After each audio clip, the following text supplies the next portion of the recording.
DM साहब को ज्ञापन देने आए थे? जी, मैं डीएम साहब के पास अपनी फरियाद लेकर के आई हूँ कि रोज प्रतिदिन में मुझे मानसिक रूप से टार्चर किया जा रहा है। मेरे परिवार के खिलाफ में षड्यंत्र रचा जा रहा है, मेरे खिलाफ में षड्यंत्र रचा जा रहा है।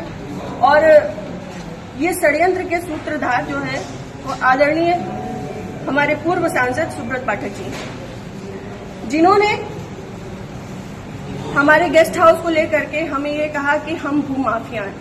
मैं आप सब लोगों को ये बात को अवगत करा देती हूँ कि हमारी जितनी भी जमीनें हैं 35-40 बीघे से ज्यादा जमीन नहीं, और जिसमें हम मेरे खुद के नाम पे सिर्फ 3 बीघे जमीन है।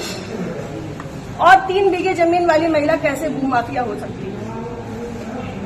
और 35-40 बीघे की जमीन में हम मेरे ससुर साहब, मेरी सासू माँ, मेरे हस्बैंड और मेरे देवर देवरानी 6 लोग आते हैं। इतनी सी जमीन में कैसे लोग भूमाफिया हो जाते हैं? जो ये बड़ा उससे कह रहे हैं कि चपुन्ना के भूमाफिया। और रही बात मेरे गेस्ट हाउस की, राधा रानी गेस्ट हाउस की, तो आज इन्हें ये पर लग रहा है कि वो हमने सरकारी भूमि में बनाया है, अवैध जमीन पे कब्जा किया है। तब क्यों नहीं लग रहा था जब 5 साल से उसी में दावतें खा रहे थे, भारतीय जनता पार्टी की मीटिंगें कर रहे थे, हमारा पैसा खर्च करवा रहे थे, रोज मीटिंगें हो रही थी, तब क्यों नहीं ये आपको लग रहा था? आप पूर्व सांसद के ऊपर एक आरोप लगा रहे हैं। बिल्कुल, आप भी बीजेपी की कार्यकर्ता? मैं बीजेपी की कार्यकर्ता हूँ और बीजेपी में ही काम करती हूँ शुरू से लेके लास्ट तक। जब तक मेरा जीवन मुझे अलाउ करेगा, जब तक ये कन्नौज के नेता मुझे सहज भारतीय जनता पार्टी में रहने देंगे, तब तक मैं भारतीय जनता पार्टी की ही सदस्य हूँ। पार्टी में आपने इसकी उच्च पद पे लोगों से शिकायत की है? मैंने ये इस विषय के बारे में यहाँ से लेकर प्रदेश अध्यक्ष तक को सबको सारी बातें पता है, और आज से नहीं पता है, ये पिछले 2 सालों से पता है। मेरे पिताजी, मेरे ससुर साहब, मेरे हस्बैंड, हम सब लोगों के लिए हत्या तक का मतलब षड्यंत्र रचा जा चुका है, और विगत के चुनाव के निर्णय के बाद ही रचा गया। पिछली 4 जून को रिजल्ट आया है, पिछली 3 जून को ये हमारे गांव गए थे। हमारे गांव जाकर के इन्होंने, हमारे राइवल्स हैं जो, उनके घर जाकर के इन्होंने 2 घंटे की बैठक रखी जिसमें षड्यंत्र रचा गया।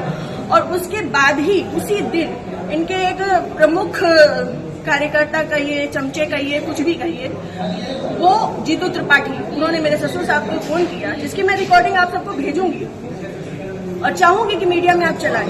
उन्होंने मेरे ससुर साहब को धमकी दी कि अगर चपुन्ना चुनाव नहीं जीता तो आपको 4 तारीख के बाद देख लिया जाएगा। उसके बाद से ये सारा षड्यंत्र रचा गया। क्या चुनाव हरवाने में आपका भी श्रेय जाता है? मैं भारतीय जनता पार्टी तरीके से वो आरोप लगा रहे हैं क्या?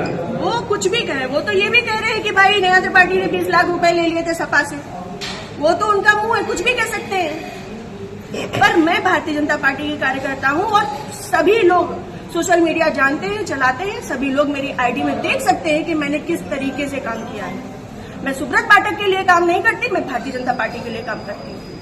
आपने प्रशासन और पुलिस से शिकायत की इस बारे में? जी, मैंने पिछली 25 तारीख को प्रशासन पुलिस से शिकायत की थी, जिसमें सीओजी की टीम गठित है और अभी तक कोई भी पकड़ा नहीं गया है।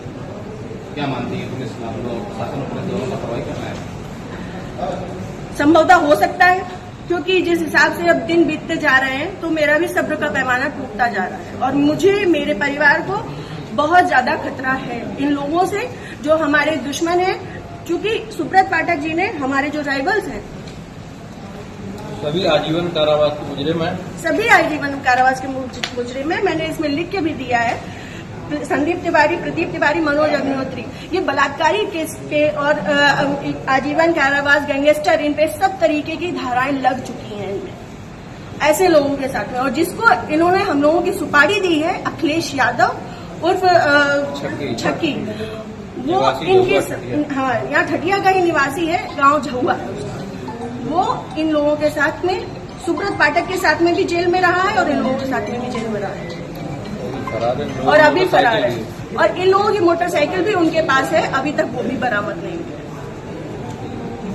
ये लोग सिर्फ मेरा मानसिक, शारीरिक और चारित्रिक शोषण करते आ रहे हैं 2 साल से। मैं 3 साल से मैं बहुत ज्यादा परेशान हो चुकी हूँ। अब ये चीजें नहीं होंगी। आज आपने जिलाधिकारी से बातचीत की, क्या उन्होंने आश्वासन दिया? उन्होंने मुझे पूर्ण आश्वासन दिया है कि इस पे निष्पक्ष जांच होगी, क्योंकि हमारे पास रिकॉर्ड्स भी हैं, हमारे पास सबूत भी हैं और बहुत सारी चीजों के सबूत हैं। समय आने पे मैं वो सब आपके सामने रखूंगी। जिले में जो भी भ्रष्टाचार हो रहा है, जो जिला पंचायत में भ्रष्टाचार हो रहा है, जो ब्लॉक प्रमुख में भ्रष्टाचार हो रहा है, ब्लॉक में भ्रष्टाचार हो रहा है, वो सारी चीजें मैं आप सब लोगों के सामने रखूंगी। अगर आपकी सुनवाई आज नहीं होती तो आगे क्या कदम उठाएंगे आप? मैं मैं आप लोगों का सहारा लूंगी और आप लोगों का सहयोग, मुझे पूर्ण विश्वास है कि मेरे साथ हमेशा रहेगा और मैं इस पे अपनी अंतिम सांस तक अब फ्रंट के पैमाने में आकर के लड़ूंगी। Thank you.